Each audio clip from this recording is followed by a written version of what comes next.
Welcome to Disruptive Successor, a show for next generation leaders in family businesses and entrepreneurs who want to disrupt the status quo and take their existing business to a whole new level. We all know that what got us here isn't going to get us there. This show will provide inspiration, advice, and resources to help you create massive impact.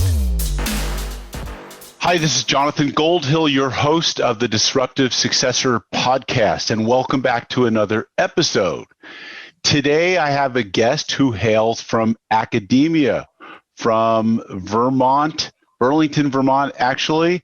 Dyan van der Vliet is the founding director and current executive director of the Smith Family Business Initiative at Cornell University. This is one of the leading family business programs in the United States. He was the founding director dating back to 2014. He's overseen the launch and growth of one of the leading educational centers for family business. He designed and developed the Leaders in Family Enterprise course. He has a wealth of experience, and having been at UVM, University of Vermont, prior, he worked with the famous Trapp family, which is the Trapp Family Lodge in Stowe, Vermont, out of The Sound of Music, those who remember the Von Trapps. And they have over 100 family shareholders. So it'll be interesting to find out from his perspective what happens with a company, a family business that has so many stakeholders. Dan, welcome to the show today. Jonathan, thanks for having me. It's a pleasure to be here. Awesome. So I want to get to that Trapp story or stories of multi-generational businesses, but let's start. We're talking right now during the pandemic. What's going on in Vermont and how, in terms of the pandemic and lockdowns, and how is this impacting family businesses? Yeah, Vermont has really fared very well through the first few months of this pandemic. We have a few things in our favor. One, we are a very sparsely populated state. We have a lot of outdoor space and people tend to be very active. So I think through the summer months, we fared very well. And, in many ways, we were at single digit cases for the entire state. We went from a period of June until October without a single death in the state. So in some ways, we've been in this very comfortable bubble. But what we've seen of late is that, as is much of the rest of the country, as the colder weather has set in and we have gone back to more of our indoor activities, playing sports inside like hockey, which is obviously huge here in Vermont, there's been a spike here. Now it's relative, we're still in the hundreds of cases where many states are in the thousands of cases. But our governor, Phil Scott, who I think has done a tremendous job, a Republican governor in a very blue state, and he covered the election, carried it heavily, even though the entire state went blue for Biden. Interesting, yeah. And he has I think what he has done is had a very good balance between business, the need for business to continue in some capacity as well as safety. And so he's talked about opening the spigot. And, once or twice a week, we open the spigot a little bit. And unfortunately, of late, we've had to dial back the spigot. And this includes, being careful who you're with, limiting interactions with people really outside your household at this point. And I think it's been a bit of a step backwards for some businesses. We are not a place where people can eat outdoors year round, like you'd be able to in California or down south. And so icy cold. Very icy cold. Businesses have done everything I think they can, but one of the components of the most recent scale back has been, bars and restaurants can continue curbside service, but cannot be open for indoor dining. And again, this is kind of to limit crowds and keep interactions with people outside your immediate social circle to a limit. Wow, that can be very isolating. I know I've lived in Vermont for periods of time and spent a lot of winters up there. And isolation, we know depression obviously increases when people don't have as much sunlight or connection to people. So that's a scary prospect, seems to me. And, we're heading into the ski season. Yes. Our economy depends on those skiers coming in, staying in the inns, eating in the restaurants. Yes. And we are surrounded by Boston, New York City, upstate New York. So, we're within a 6-hour drive of, a huge portion of the U.S. population. So I think the mood right now is, dare I say, a little bit tepid. Mm-hmm. I think businesses have been remarkably innovative, like elsewhere. They have done great work with outdoor seating, drive-up service, and just trying to keep the lights on and be innovative. But yet, I think this is going to be of grave concern. Now, I think one thing in our pocket, if you will, is that Vermont did not spend all of its money from the first relief bill that came through. So they freed up some money in this round, but that faucet really can't run forever, and there will be some, I think, some carnage to come. Seems like it. I mean, I'm picturing a lot of meals on wheels that are going to be delivered to people's homes because it's just going to be too difficult to do indoor dining. And Vermont to me is a place of many independent businesses, fewer chains, fewer national brands. Of course, I'm talking about years ago, but I imagine it's home to many small and family-owned businesses that are going to be very impacted. So. Yeah, we were the last state to get a Walmart. We're the only state capital that doesn't have a McDonald's. We definitely... many of those brands have come in now, but it is an economy that is really founded on local business, family business. Vermont is a network of communities that really, stay close to home and, really support and buy local. Totally. So, all right. So with so many small and family businesses in Vermont, and maybe speaking from your experience more as a professor and head of the program at Cornell, why do family businesses matter to the economy, to families? Why do they matter? Yeah, family businesses, whenever I talk in public, I do a quick poll and I'll ask this word. I'll say, what's the first word that comes to your mind when you hear the term family business?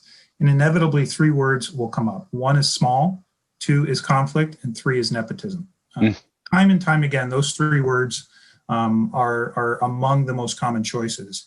And I think that's interesting because it shows that when people hear the term family business, the connotation is often negative. They think small, they think it's, the corner store, the gas station, which it is. Often they only hear about them when there's conflict, and certainly there is conflict within family business. And then this notion of nepotism or, these businesses are very insular. When we broaden our scope and look out a little bit, we see that family businesses really dominate the U.S. economy. Now, the number that we often cite is anywhere between 70 and 90% of businesses in the U.S. are family owned or family controlled. And I can talk about that distinction if you want. When we go more broadly, globally, we see numbers surpassing 90% in places like South America. Wow. China. In India, one study that I know cites as many as 98% of businesses are family owned or family controlled. So when you think about that impact that many of these businesses, be they small or all the way up to a Ford or a Walmart, which by definition still are considered businesses, they dominate the economy. And I think take any town that folks live in, you probably know a few of those family businesses, and not only do you know them, the kids. They probably sponsor some of the local teams, or at least, the community events. And what I have found, and the numbers bear this out, is that, these businesses tend to be very tied to their communities. They're not likely to up and move. And with that in mind, they have a much longer term perspective and want to be positive influences where they work. 100%, right? I mean, we see that like Walmart, in the Walmart family, which is multi-generational at this point, in Bentonville, Arkansas. They are an institution in that town. And they're not moving out of that town. As a matter of fact, they're upgrading that town to make it the Disneyland of Arkansas, the place you'd want to come visit with. And they're attracting really good quality talent. But like the family is heads of restaurants and foundations and, philanthropic stuff. And yeah, it's quite interesting. So, you had a chance to do some work with the Trapp Family Lodge. They participated in one of your programs, I maybe should say. And you commented to me that they had over 100 family shareholders or stakeholders, maybe. Yeah, and this is a phenomenon we see play out in many family businesses. I was actually given a talk at a Rotary Club and on family business, and after I finished the event, a very stately gentleman approached me in a very heavy Austrian accent and said, "Oh, I could have used you, a few years ago through some of these issues with my family business." It turns out that it was Johannes von Trapp. And for those who have seen The Sound of Music, of course, in the movie, you have the Colonel and Maria. These were real people, and there were, I believe, 7 children in the movie. Johannes happens to be the youngest, and he's the only child of the Colonel and Maria. When they left Austria, they actually settled here in Vermont. It was a beautiful farmhouse place in Stowe with just majestic views. They were a singing family, and they would set about and go on tours for 6 months of the year out singing. While they were gone, they would often rent out the farmhouse, kind of an early Airbnb, if you will. And that has evolved into really what is now the Trapp Family Lodge, which is a world-class resort and ski destination. And what happened in the case there, and I don't know the exact numbers, but the number of shareholders, if you can imagine 8 children with multiple children each, and in some cases down into the next generation, they didn't manage that process very well. And so the numbers really start to grow exponentially. And it essentially came down to Johannes being able to buy back many of those shares into one line of the family again. And now his 2 children, are essentially the next generation as Johannes starts to move out. And we see this especially in big families, but in any family that has made it to the 3rd and 4th generation, if they have not at some point, begun to think about how do we trim the tree a little bit, it does become more difficult to manage without formal policies and procedures in place. And families tend to be terrible at formality. There's a lot of unwritten and implicit rules, which are great when you're in the house. They're not so great when you're in the business. And so do these rules show up in shareholder agreements, buy-sell agreements, or are they more in a family constitution? Where do they live, Dan? I think it's all of that. And I think there is a range of what we would call governance. For me, when I work with students at Cornell, governance is the first conversation you have with mom or dad. It's, what are your plans? What do you envision my role in the business being? And here is what I want to do after I finish school. I am struck by how many times a conversation that is seemingly so simple does not happen. And I have seen the effects of that conversation not happening and father selling the business and the son or daughter thinking they were going to go back to the business. And when they have that conversation, it's too late. And so, it starts with those conversations. It moves into, at times, having some formal documents. Now, in one case, in one family I worked with here in Vermont, it was 4 brothers, and their family constitution was written on a piece of notebook paper. And it had some very simple rules: get an education, go work elsewhere, work your way up through the company, no wives involved in the business. I don't think there's a set list of rules that matter. That's pretty simple, though. Yeah. I think it's the process by which you get there. And does ownership, is that part of the governance conversation, or is that a separate conversation? I think ownership certainly comes into it. So in family business, we talk about the three circles. And, if you can picture a Venn diagram, one circle is family, one circle is business, and one circle is ownership. In each three of those circles, there are conversations that need to be had that would amount to some level of governance. Now, in the family circle, that's having all the family members, whether they work in the business or not, involved in the conversation. That's mom and dad or whomever the senior generation in the family are. Sharing, we're here for another 5 years and we're going to retire, or maybe we're not going to retire. In the business, yeah.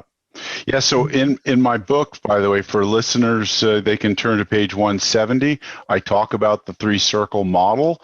And if you look at a Venn diagram with three circles, there's actually 7 stakeholder groups. So it can show you the complexity of the conversations that need to happen. So here's a question that never occurred to me before, but you talked about the Von Trapp family and Johannes buying back basically equity so he could trim the tree, bring it back to the ownership of the family. And it sounds very similar to an entrepreneurial company that's just getting started and getting outside funding, venture funding, whatever, private investment funding, and the importance of holding on to equity. So I'm wondering, are founders experiencing that same level of thinking where let's hold on to the most amount of equity, which then makes a transition to the next generation and the next generation thereafter more difficult? Similarly, like the entrepreneur who doesn't want to give up too many rounds of capital to too many different groups. I mean, is there that same tension going on?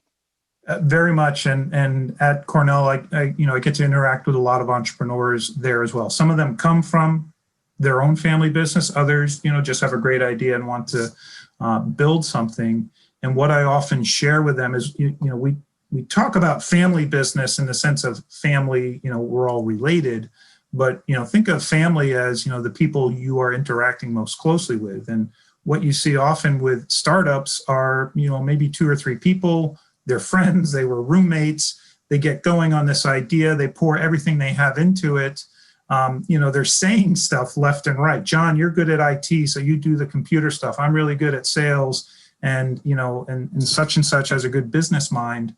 But very rarely do these things get formalized and written down.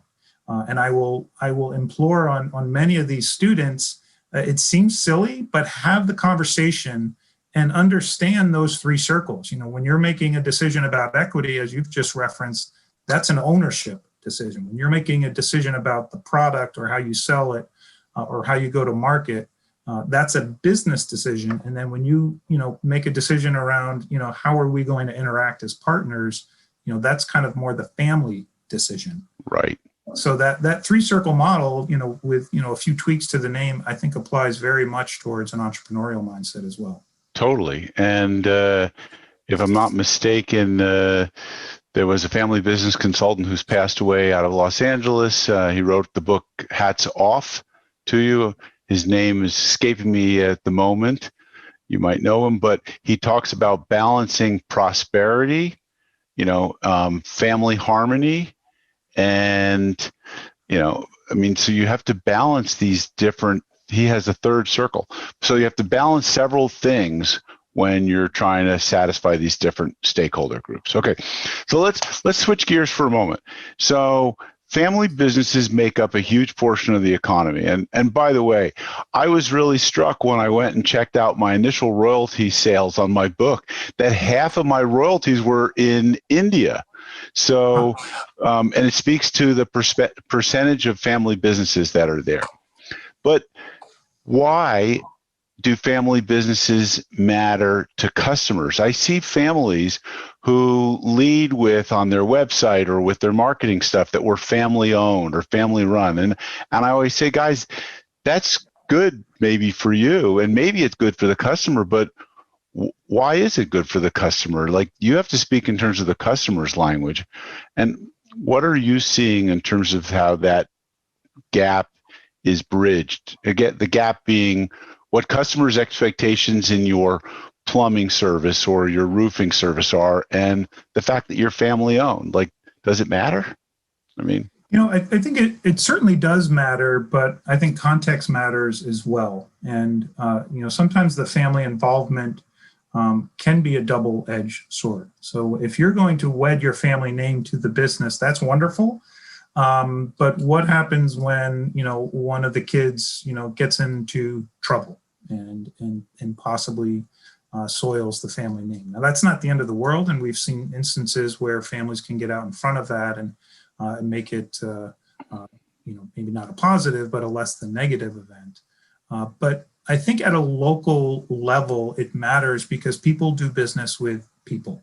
And when we know that we can pick up the phone and talk with the owner, that families not only are committed locally, but they often do business with other families. I had a great conversation with Gary Dake of Stewart Shops, maybe not known in your part of the world, but up here in Northeast U.S., this is $1 billion business, similar to a Wawa or Circle K. Mm-hmm. And he talks about relationships that the family has with farmers and suppliers. They're very vertically integrated, right down to the milk producers, that not only is theirs a multi-generation family business, they've had agreements with families for generations. And they stick with those agreements, even though sometimes they're not cost effective, but they are relationship effective. And this is, a phenomenon we see happen in family businesses over and over. Here locally, I go to our local hardware store. It's a second generation hardware store. I know I can walk in, I can get service. I know the father, I know the son. There are certainly times where I still go to Home Depot. And I think, people often make that choice, but we want to feel like, we are still, doing business with people. Another great example that comes out of my wife's family, just as an anecdote, Home Depot loves selling lots of tools and lots of lawnmowers and chainsaws. My wife's uncle's business serviced all of those. So he saw, a lot of times these big box stores move in and people think they're putting the small businesses out of work. But I think it's, finding where that balance is. And this business has prospered just because they service all of the things that are sold by the big box store.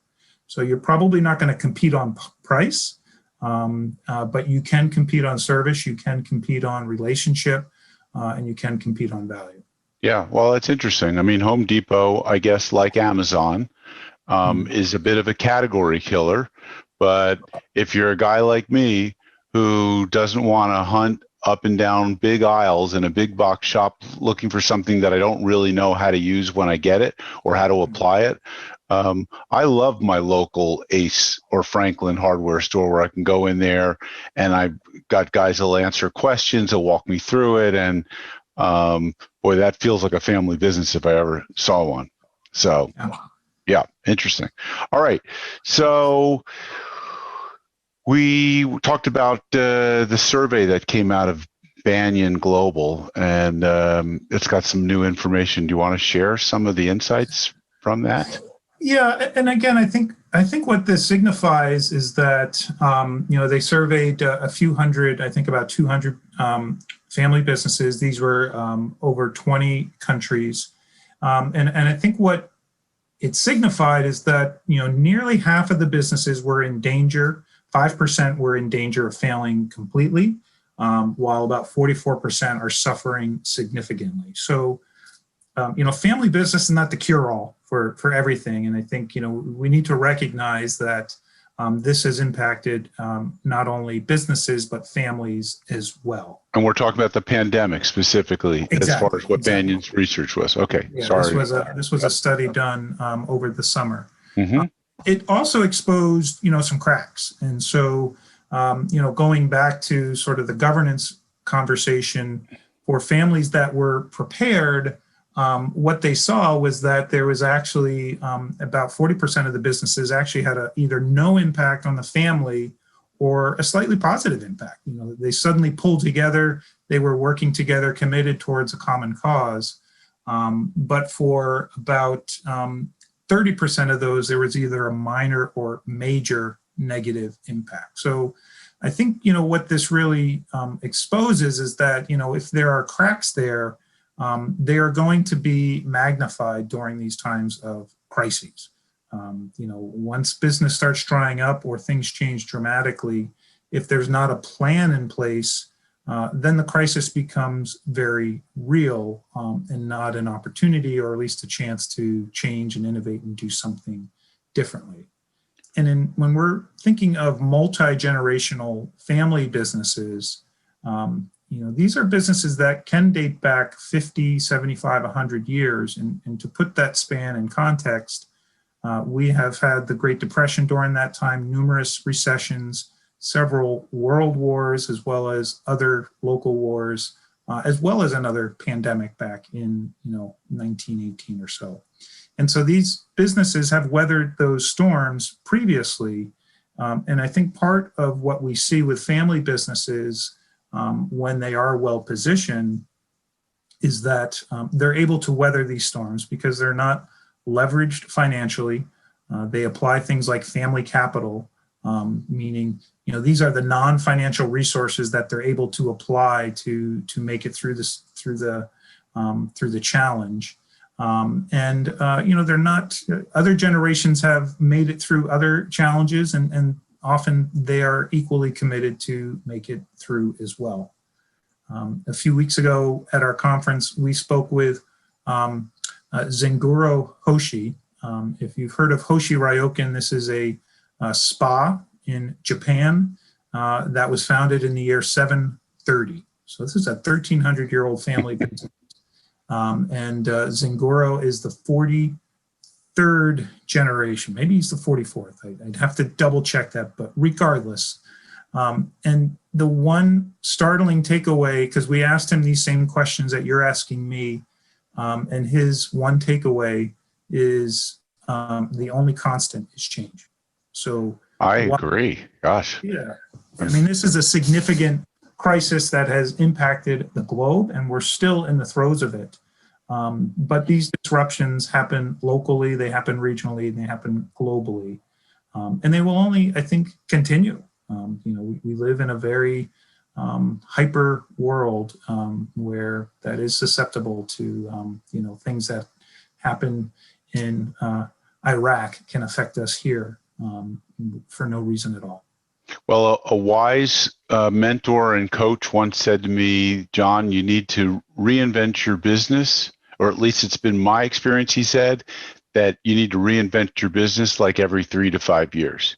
And I have looked back and found that every 3 to 5 years, I've reinvented my business, either the model, like how I'm delivering the services, or the processes that are behind it, or, just total innovation in terms of the business model. And so, I'm sure that this 43rd or 44th generation sounds like a Zen master, is basically communicating that same thing, which is every handful of years, you've got to really look at what you're doing. And so those families that are looking at the future and thinking in terms of staying relevant, they need to be on their toes with regard to innovation.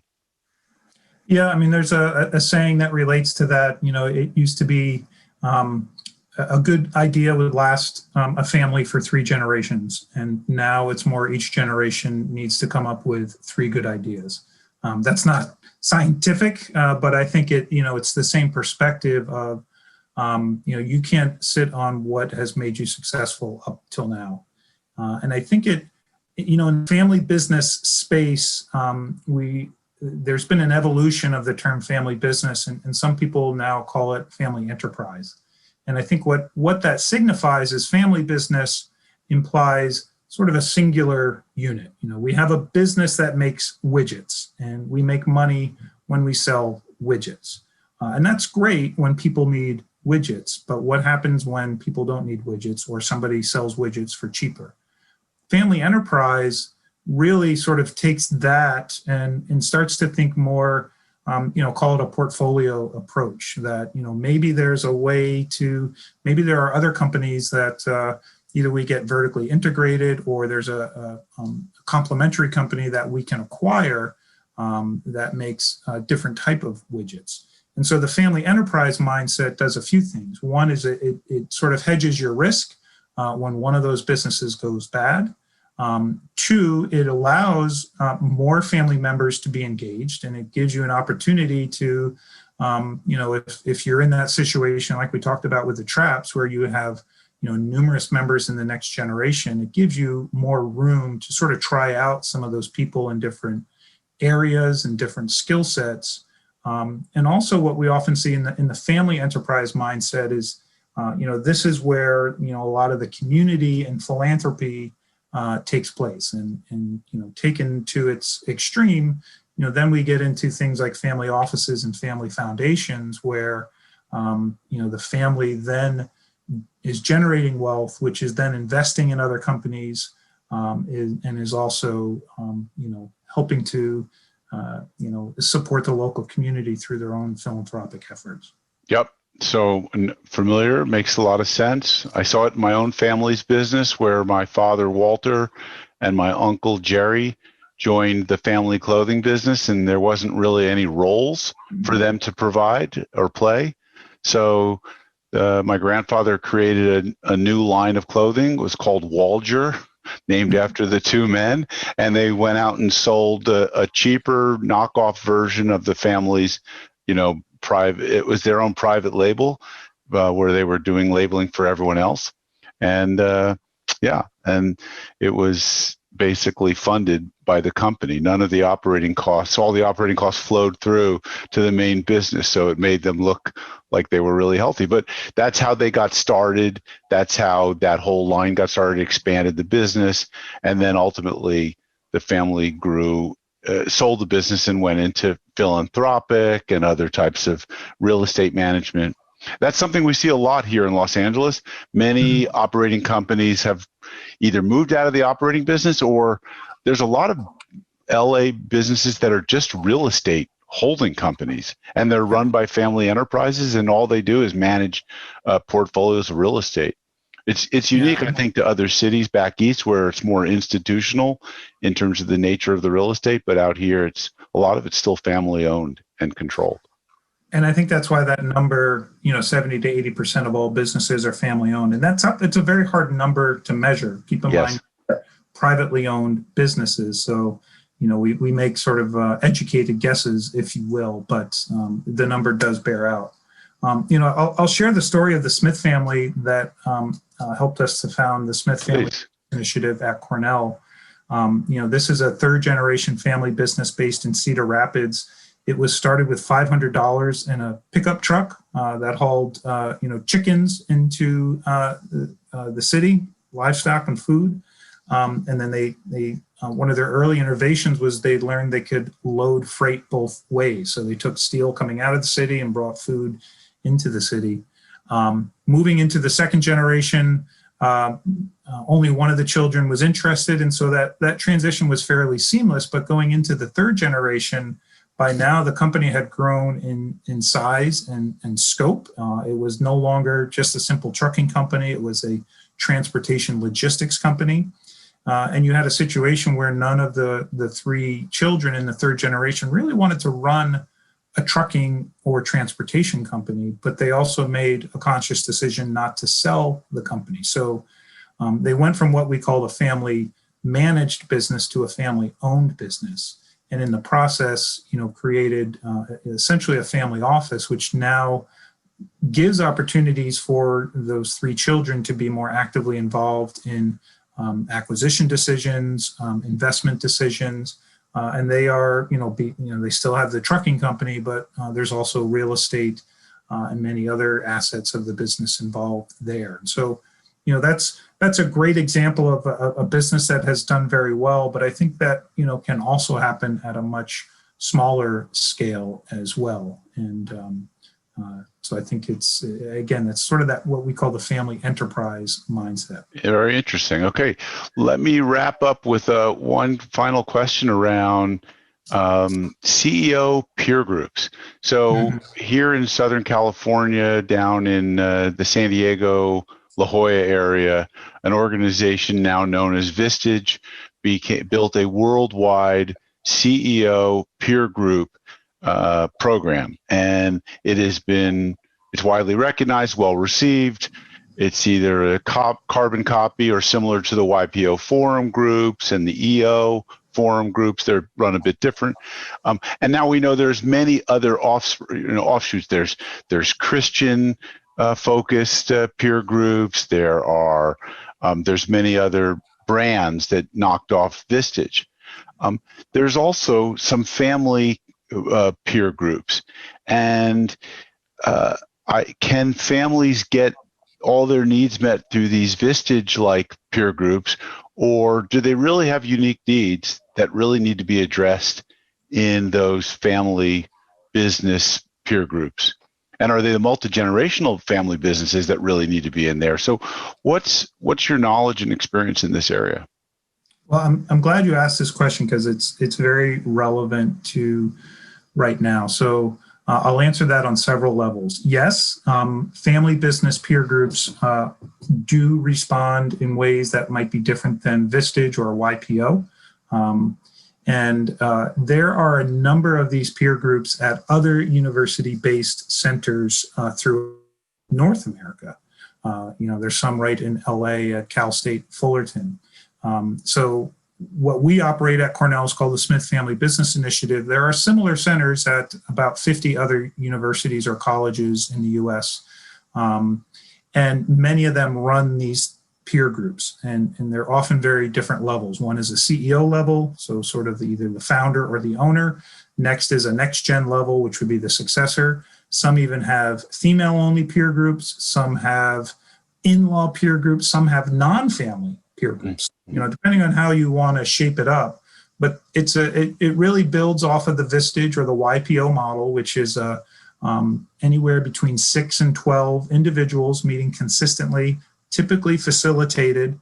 And what is, I think, particular about a family business peer group is they can bring issues of family to this group. So when I was at the University of Vermont, we ran a number of these groups. They effectively became the board of advisors for these individual businesses because they were trusted. They really exposed all of the facets of their business as well as the family, and very often they would bring family issues to these peer groups where they might not be able to bring them to their own family, or at least as a starting point in terms of how should I approach selling the business, or how should I approach me retiring the business. So incredible value in these peer groups that they don't always get through Vistage. Some of the Vistage chapters are very good at this, but it is not necessarily their forte. So if you're interested, always explore it, check out the prices, check out the value, and decide which is right for you. Great. Yeah. The other thing I would add is, here at Cornell, one of the opportunities we see now is that we can actually form a virtual peer group where, typically these peer groups are geographically based. You want to be able to get there in an hour or two drive. But we're launching some peer groups in early 2021 that would be much more far afield. So, we could foresee somebody in Miami, somebody in New York City, somebody in LA. They don't have to spend the time traveling like they might otherwise. And here's an opportunity to bring together some of those peers as well. So, the peer learning and peer coaching groups, incredibly valuable and a great place to go to sort of prevent yourself from being the lonely leader. Sounds great. I know I ran peer groups for 4.5, 5 years and found them to be enormously rewarding. They were focused on growth companies. I can see myself starting some family peer groups in the future, but in the meantime, reach out to Dan Vliet at Cornell. How do people reach you? We'll have it on the show notes, but what's the best way for them to reach you if they're listening? Honestly, just Google Cornell Family Business. Our web URL is johnson.cornell/family-business. Right. And I'm actually, a listing of all those centers is on our website, or they can email me at dgv9@cornell.edu. Fantastic. And are you available for consulting to family businesses, Dan? So I'm a great listener and I'm a great starting point. I don't do consulting. I'm an educator, so I sort of draw the line between consulting and educating. But I do have a vast network that I'm able to tap into, and often can sort of help those individuals begin the process of understanding where they need some help. Fantastic. And I hope that I'm part of that network. And it was a pleasure having you on the show. So Dan Vliet with the Smith Family Business Initiative at Cornell University, which is in Ithaca, New York. And thank you for tuning in to the Disruptive Successor Podcast, where you hear stories by, for, and about family businesses and get access to resources to them. Thank you. Awesome. Thank you, Jonathan.